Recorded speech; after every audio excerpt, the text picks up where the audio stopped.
واوي رتيني مريت واقف لأنه وانساني إسانو متبيكا تكوفا أنا كنما تكوتي كان إرتي ديتيلي مريتني سرت اللي يوكا ولي قال يوكا ولي اللي قالوا لبنجدي أدو أي وراناتي سنك إسان قدن أك إسان تمرتني إسانو متبيكا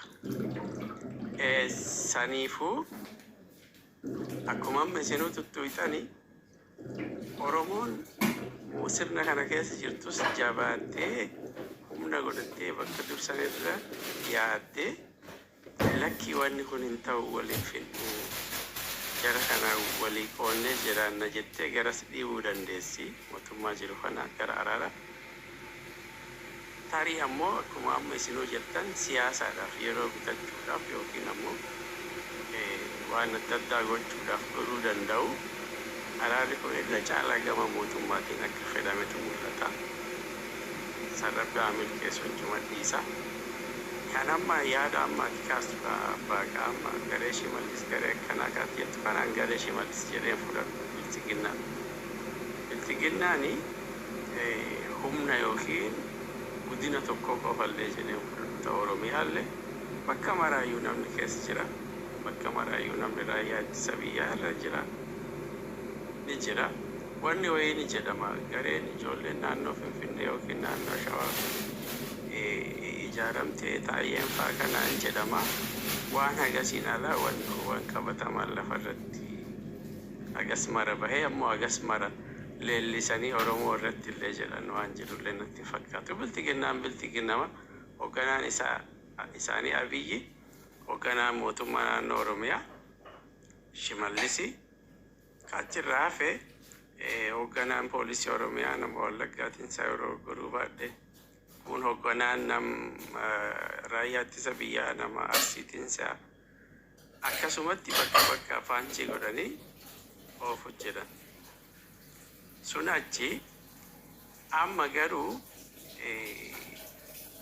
poointii guddaa waa'ee mucayyoon tun soorattiin dubbatee fedha jira araarri haa bu'u haa dhiisu marro haa ta'u ebelu haa ta'u yoon Oromoon waan barbaaddu hin arganne yoon Oromoon biyya ofii hin arganne yoon Oromoon siyaasa keessatti gahee hin arganne lolli inuma uumama gareen dhibbatti muka keessatti inumaaf kana namni tokko hafee namni nama san jala hin deemu yerootu dhiibee wantatu dhiibee mukatti nama hambisa yoo yaadattan gaafa marroon bosona bilisoomsa jedhe namni dhaga'een jiru gaafa si biltiginnaani Abiyyi Ahmad Jawaariin hidhee uummanni cufee Hacaaluu ajjeesee uummata cafaqe bosonni suni bohokee Oromoon gara sibbee as loluu jalqabe jecha ammallee wanni Oromoon sodaatu wanni Oromoo yeroo dheeraa irra ture kun yoo deebi'ee dhufe bosonni Oromoo ammallee bohokee maroo 50 achi as baasuun isaa waanuma hin hafne kana abbaan fedhe haa dhiisu abbaan fedhe haa galu abbaan fedhe ka fedhe haa ta'u namni haga lafarra jiru jenereeshiniin miidhame loonni dhufullee haa ta'u amma jirullee haa ta'u bosona bahee loluun inuma hin hafu yoo wanti kun furamaa deeme Abiyyiin ta'e jinnii ta'e namni ofiin fedhe yookiin rakkoo fedhee bosonatti bo'uun jiru kuni kanumaan jedhaan akka nama tokkootitti galatooma. Ulfaadhu eebisa Scorpio. Ayyaa baaka. Nagaa carraan keeti. Baay'ee galatoomi qabxii gaggaarii fi baay'eetu ka'ee inni jalqabaa waan ta'e tokko sirreessanii darbuun gaariidha. Araara inni jedhamu suni termii sirrii natti hin fakkaatu kan geggeeffamaa jiru araara otoo hin taane mareedha. Sana keessattuu hubachuun nama barbaachisa. Lammaffaa immoo jechoota itti fayyadamnu kana yeroo tokko waanuma sirrii waanuma qabatamaa tutu fayyadamne gaariidha. Miidiyaaleen mootummaas haa ta'u sabquunnamtiin hawaasaa dhimma kana itti dhiyeenyaan hordofan haa ta'u warri karaa jaarmiyaatiin jiranis jecha isaaniitti fayyadaman marii kan jedhudha. Isa sana akkasumatti fudhachuu malee araarra inni jedhu kun xiqqoo jecha diigaadha malee jecha wanti natti hin fakkaatu. Because namni rakkoo gaaffii jiru gaaffii sun akkamitti haa deebi'u, bifa kamiin deebisna, rakkoon jiru akkamittiin furama wal hubannoo qabaachuudhaaf malee araara jechi jedhu suni xiqqoo nama rakkisa jechuudha. Inni kan biraan aangoo qooddachuu isa jedhu sanallee sirreeffatanii darbuun gaariidha. Jaarmiyaan ABO gaaffii aangoo qooddachuu jedhu bakka inni itti kaase tokkollee hin jiru. Sanaaf ragaa dhiyeessuunis hin danda'amu. Hin jiru walumaa gala aangoo qooddachuu gaaffii jedhu guyyaa tokkollee kaasanii hin beekan. Sagantaa siyaasa isaanii irrallee hin jiru. Miidiyaa irratti illee waa'ee aangoo qooddachuu dhufanii hin dubbanne. Gaaffii isaanii keessatti illee hin argamne jechuudha. So aangoo qooddachuu aangoo walii qooduu inni jedhu kun akka hin jirretti hubatanii darbuun gaariidha. Inni kan biraani maalidha? Maaltu gara natti nu fide isa jedhu ammatti maaltu fideedha waan kana. Wanta kana kan fide rakkoodha. Rakkoon kun immoo furamuu qaba. Rakkoon kun walitti dubbatanii wajjin haasa'anii furachuun ni danda'ama taanaan why not isa jedhudha. Gaaffiin ABO'n akka jaarmiyaatti kaase qubaan lakkaa'ama 1, 2, 3, 4, 5, 6 jedhamee ifaaf ifa lafa kan jiru. Sagantaa siyaasaa irras jira. Miidiyaa jaarmiyaa ABO irras ni jira. Qondaaltonni ABO's yeroo yerootti ba'anii kanuma isaan dubbatanidha jechuudha. Beekamaadha gaaffiin sun. Rakkoon mootummaa Itoophiyaa fi jaarmiyaa ABO gidduu jiru maali kan jedhu sun lafa taa'ee jira lakkaa'ame. ABO'n maaliif mootummaa kanatti akka meeshaa ol fudhate 1, 2, 3, 4 jedhanii lafa kaa'anii jiru. Kun sagantaa isaanii irra jira. Wanti nama burjaajessu hin jiru jechuudha. Beekamaadha gaaffiin sun. Gaaffii bakkee jiru gaaffii qulqulluudha. Mootummaan gaaffii kana rakkoo kana waan nutti uumeef waan rakkoon kun uumameef meeshaa ol kaasnedha. Meeshaa sun gad deebi'uuf gaaffiin sun deebi'uu qabaa jechuudha. In reverse gaafa ilaaltu. Sanarraan kan ala yoo gaaffiin sun faa mee maalidha yoo jennee sana itti deemnee tuttuquun hin danda'amu. Ragaa itti qabannee jechuudha. Waan ofii keenya tilmaamaan osoo hin taane wanna sagantaa siyaasaa ABO'n qabateerra waan qabatamaadhaan jiru. Maaliif akka lolan? Maal akka isaan gaafataa jiran? Maal akka gaafatan? Kana qofa miti. Araaruma kana araarsa mootummaan Itoophiyaa fi ABO gidduu karaa nagaatiin furuudhaa fi qaamni sadaffaan akka barbaachisu ifa godhanii qulqulleessanii lafa kaa'aniiru. Jaarsolii biyyaatiin ta'uu akka hin dandeenye, abbootii gadaatiin ta'uu akka hin dandeenye, haadha siiqqee abbaa maaliitiin ta'uu akka inni hin dandeenye lafa kaa'aniiru. Sababa isaa wajjin waa'een IGAD sila ka'ee ture. Maree kana kan geggeessaa jiru dhimmichi dhimma East Afrikaa gaanfa Afrikaa waan ta'eef keessa harka naqatan malee TPLF fi mootummaa Itoophiyaas kan araarse IGAD miti. ABO fi mootummaa Itoophiyaa illee IGAD miti. Miidiyaa ilaaluun ni danda'ama. Qaama itti dhiyeenya qaburraa adda baafachuun ni danda'ama. Warroota akka Noorwee fi Ameerikaan fa'aa akka isaan harka keessaa qaban wanti kun hubatama. IGAD helikoophteraan qabu wajjumaan jalqaba kaasuudhaaf kan international communityidha. So waanuma sirriirraa odoo dubbatame gaariidha jechuun barbaada. Kan biraan jaarmiyaan ABO dantaa yookiin gaaffii kaayyoo qabatee ka'eef sanaa yoo kan irraa sharafamu ta'e waan tokko yoo akka hin goone hooggansi olaanaan jaarmiyaa sanaa ifaaf ifatti dubbateera. Yoo ta'e inni ta'a, hin ta'u taanaan hin ta'udha. So waan kana iskoor mee gaaffii takka iskoor kiyyaa dhiifama abbaa qaa gaafadhu. Ilaali akkasiin bifa kanaanii utuu itti deemame gaariidha kallattii keenya jedha. Galatoome abbaa qaa. Okay, galatoo. Gaaffii takka gaafadhu abbaa qaa. Tole gaafadhu ni deebisee iskoor si deebisa. Okay. Abaa'oo waboon kuni dhiiroo dhaaba yookaan paartii jaarmaa siyaasaati moo maali inni iskoor? Abaa'oo waboon jaarmiyaa siyaasaati. Yes. All right, thank you. Jaarmaa siyaasaati. Okay, thank you. Jaarmaa siyaasaati jettee bara. Bolesso ta'u qoosaa akkasii dhiise qaba. Tur tasgabbaa'e. Abaa'oo waboo jechuun jaarmiyaa siyaasaa fi kan waraanaa walitti qabate kan deemu. Kan siyaasaa callame. Okay. Akkas. Jaarmaan siyaasaa kuni yooni Abiyyi Ahmad gaafii ummataa deebise ni badaa yaadni kee akkasii. Ani yaada kan koomiti tokkoffaa organizational independence wanta jedhu sagantaa siyaasaa isaan irra kaataniiru yookiin immoo institutional independence kan jedhu. Abaa'oo waboon jaarmiyaan abaa'oo waboo akkamittiin akka dhalate maaliif akka dhalate lafa kaa'aniiru.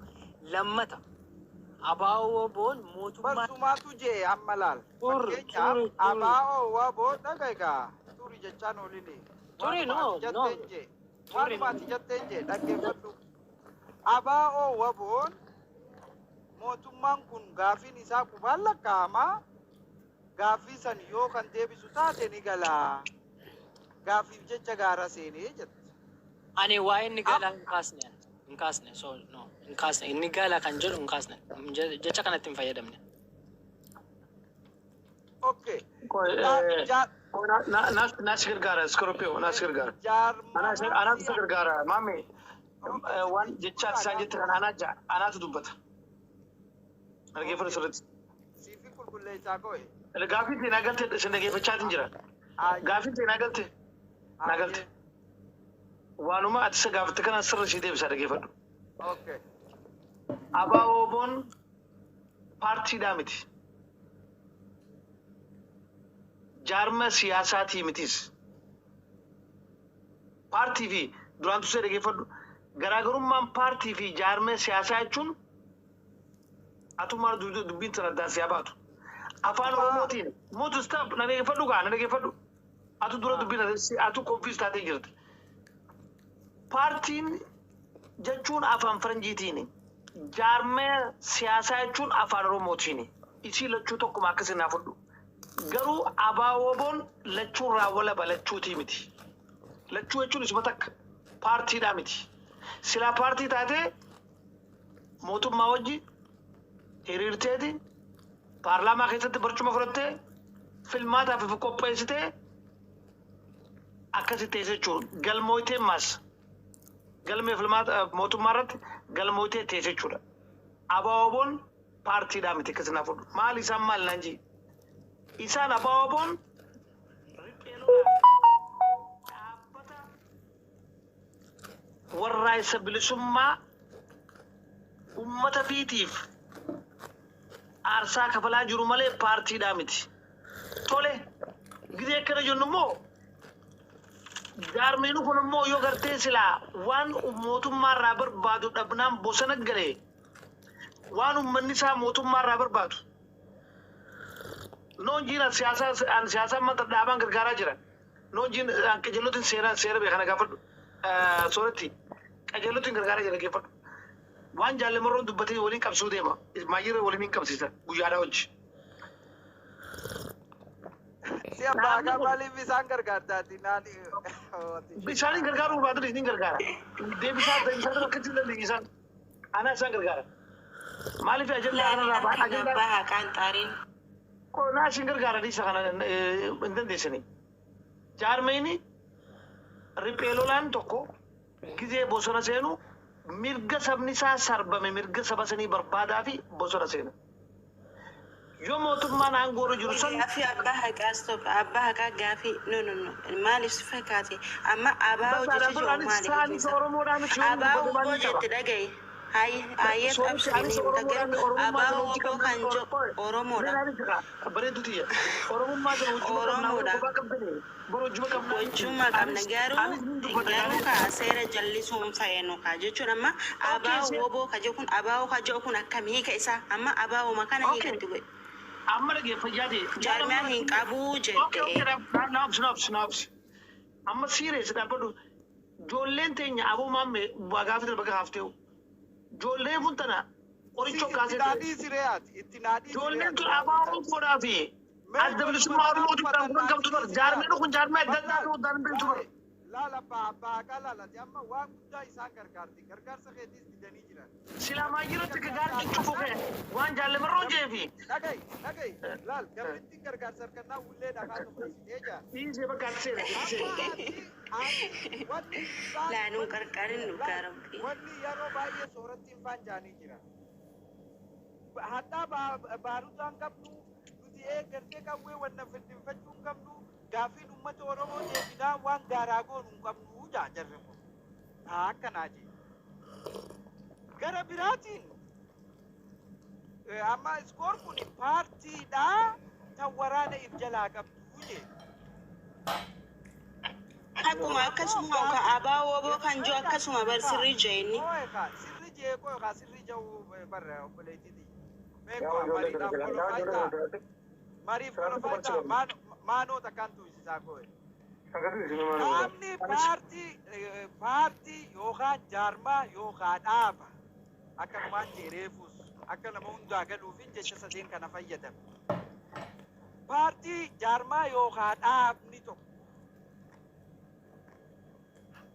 gaafii mootummaan gaafatu gaafiin inni gaafatu gaafii biyya bulchuuti. Biyya bulchuu aangahoomuudhaaf deema. Hawaasaatuutu rivoleeshinaa gaafii gaafatu. Yoo jireenyi qaalee, yoo gaasni qaalee, yoo rakkoon hammaatti wanni takka yoo ta'e hawaasni gaafii gaafata. Gaafiinsa yoo deebise mootummaan hawaasni managgala. Kuni paartiidha erga jettan gaafiin deebinaan nuti hadhaa baaburaan qabnu ni gallaa. Maal jettu yoo paartiidha jettanoo hoogganaan paartiidhaa eenyu? Ajajaan waraanaa eenyu? Itti gaafatamaan haajaa alaa eenyu? Itti gaafatamaan siyaasaa eenyu? Koreen torban eessa jirti? Lafa kaa'uu dandeessaa? Muslee lafa dhiituu osoo hin taane. kanan kan gargaaru ke kanan sarreessu ke Hojii raawwachiiftuudha lafa kaa'uu dandeessaa? Isin gargaare riphee lolaan rakkoo malee baasa.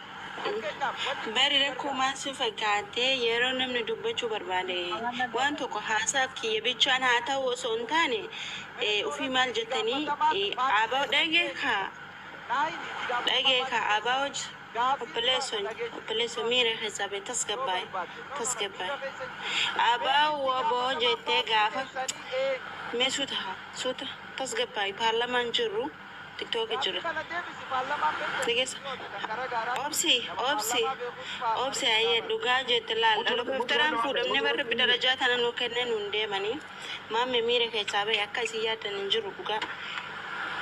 Amma jechuudha ofii maal jette abaa woboo jettee gaafa wal qabsiistu. sore mame mutura mame ko takaramu dorandu me soreti jachun mal jachura Adana kutani sentani balu chufti kesa. Abao wobo jechuuni abaoni tole abao wobo kan jedhu abaon dhaaba isaasanii woboon waraana isaati. Amma isini wobo kana malee abaon tun hin jirtu yookiin waliin qabsiisina eega wal qabsiistanii hiikatti kenna akkasitti itti fu'a. Okay, nani sakamali mami nani sakamali gefan abao wobon tun jarma haremo jarma garte wagga shanan kana keessa dhaabbate mooduratti jirti. Sorati Maal jette? mutura mami mutura No haaro bar dhaggeeffadhu haaraa moo faadha wanni jiru abbaa haa qaban. Saboy nama dhaggeeffadhu kaa abaa boboon dhaabni ati gargaartu kanin anis gargaaru jiru kun jaarmeya bara 2018 eega Dr. Abiy Ahmed aangoo dhufe jaarme moo jaarme duratti ture. Jarma Nama jijjiirame malee kaayyoon Ela isa dhaggeeffadha namni malee jijjiirame sarara gargar wantooti iddoo sanii dabalu akkasii hubadhu. Nama jijjiiramuu Jarmaan baanu لا لما لما جيرو من بارو bilisummaa Oromoo Abaawoon Finfinnee jijjiiramtu bar. Jaal Daawud Ibsaa harkachuudha. Garuu Duratuma ture. gaaffii uummata Duratuma ture Oromoo waan ta'eef garuu deebuu didee karaa jallifannaa amma sibee jallo waraana bilisummaa Oromoo irraa sana dhaqamee caakkaa galee loluu jalqabe jechuudha qawwee kaasee. Garuu jaarmaahin isaanii Finfinnee keessa jira. Isiniin jedha gaafa immoo waraanni kunii fi mootummaan biyya bulchaa jiru kun yoo walii galee jaarmaa irraa sana dhaqamanii caakka galan kana faana walii galtee uumanii waraanni sun jaarmaa sana jalatti deebi'uu danda'a jedha akka mataa xiyyaatti. Rifaatiin jechuun beektaa kan feetanii akka keessanii hamilee. Anamma jechuudha. Warroota asii kana walitti dhagahamee siif hima yeroo takka dhagaye namoonni tokko ayyaatti fufa. laali bareedduti yaa dhugaa rabbii isiniif nu